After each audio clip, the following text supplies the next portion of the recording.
Good morning प्यारे बच्चों। हम हमारा अलंकार पाठ पढ़ रहे हैं। काव्य के सौंदर्य को बढ़ाने वाले तत्वों को अलंकार कहा जाता है।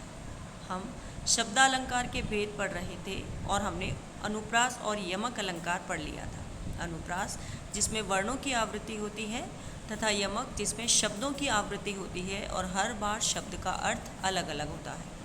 आज हम इसके आगे के दो प्रकारों पुनरुक्ति प्रकाश और श्लेष अलंकार को पढ़ेंगे। श्लेष अलंकार, जब किसी काव्य या वाक्य में एक शब्द एक ही बार प्रयुक्त हुआ हो परंतु उसका अर्थ अनेक हो तो श्लेष अलंकार कहा जाता है। श्लेष का अर्थ होता है बेटा चिपचिपा। इसे इस तरीके से समझो कि जिस तरह चिपचिपे पदार्थ से बहुत सारी वस्तुएं आकर चिपक जाती हैं, उसी प्रकार श्लेष अलंकार में एक ही शब्द से बहुत सारे अर्थ आकर चिपक जाते हैं।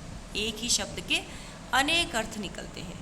उदाहरण, इसको अब हम किस तरह से पहचानेंगे कि जब कोई शब्द विषम संख्या में दोहराया जा रहा हो। विषम मतलब ऑड नंबर्स, ओके, 1, 3 या 5 बार, अंतिम 2 या 3 शब्द अल्पविराम के साथ लिखे गए हों और जब किसी एक शब्द के अनेक अर्थ निकलते हों। उदाहरण के द्वारा देखो, चरण धरत चिंता करत चितवन चारहु और सुबरन को खोजत फिरत कवि व्यभिचरी चोर। यहाँ सुबरन शब्द बेटा एक ही बार आया है लेकिन उसके 3 अलग अलग अर्थ निकलते हैं। कवि के संदर्भ में सुंदर वर्ण अक्षर है ना, सुंदर शब्द। व्यभिचारी मतलब बुरे व्यक्ति के संदर्भ में सुंदर स्त्री, कि जो बुरा व्यक्ति होता है वो सुंदर स्त्री को ढूंढता है। और चोर के संबंध में सुबरन मतलब सोना, कीमती वस्तुएं। ठीक है ना। तो कि एक ही शब्द सुबरन के यहाँ पर 3 अर्थ निकल रहे हैं अलग अलग संदर्भों में, तो यहाँ कौन सा अलंकार होगा? श्लेष अलंकार। रहीमन पानी राखिए बिन पानी सब सून, पानी गए न उबरे मोती मानस चून।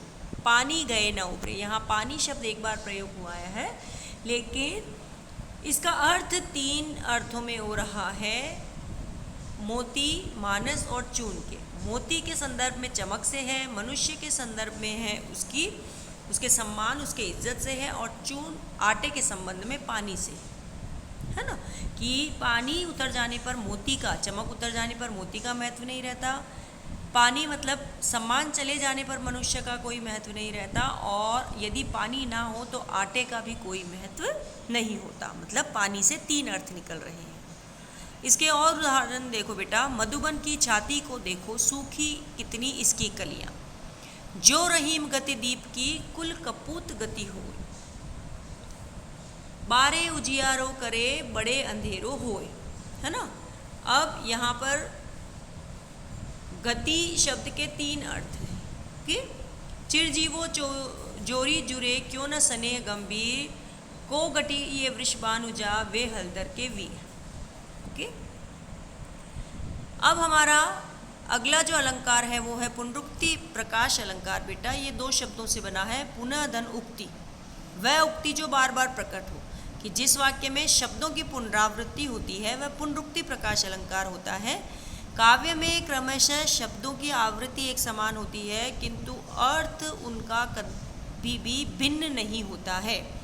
मतलब शब्द एक से अधिक बार आ रहा है और उसका अर्थ हमेशा एक ही है। जैसे यमक में हमने पढ़ा था कि शब्द जितनी बार आएगा अर्थ उतनी बार निकलेगा, लेकिन पुनरुक्ति प्रकाश में शब्द कितनी भी बार आ जाए उसका अर्थ हमेशा एक ही रहेगा। जैसे कभी कभी मेरे दिल में ख्याल आता है, तो कभी कभी शब्द में जो कभी कभी है ना, वो कभी कभी 2 बार आया है लेकिन उसका अर्थ एक है। ठीक है ना। ऐसे ही बहुत धीरे धीरे, जय जय, ये जो शब्द आते हैं ये पुनरुक्ति प्रकाश के उदाहरण है बेटा। ओके।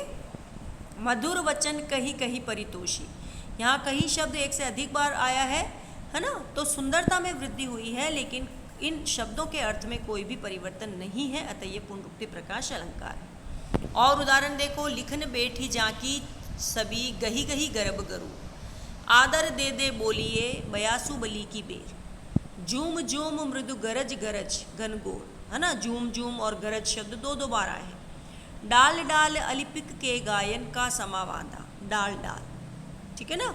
सूरज है जग का बुझा बुझा, तो ये सिर्फ कविता को सौंदर्य देते हैं बेटा। कविता में एक लयात्मकता लाने के लिए प्रयोग में लाया जाता है।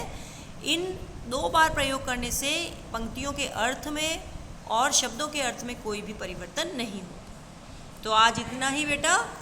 आज हम ये श्लेष और पुनरुक्ति प्रकाश अलंकार पढ़ चुके हैं। आज आपको इनके उदाहरणों को अपनी कॉपी में लिखना है, परिभाषा को अपनी कॉपी में लिखना है, समझना है। कोई भी परेशानी हो मुझसे पूछना है।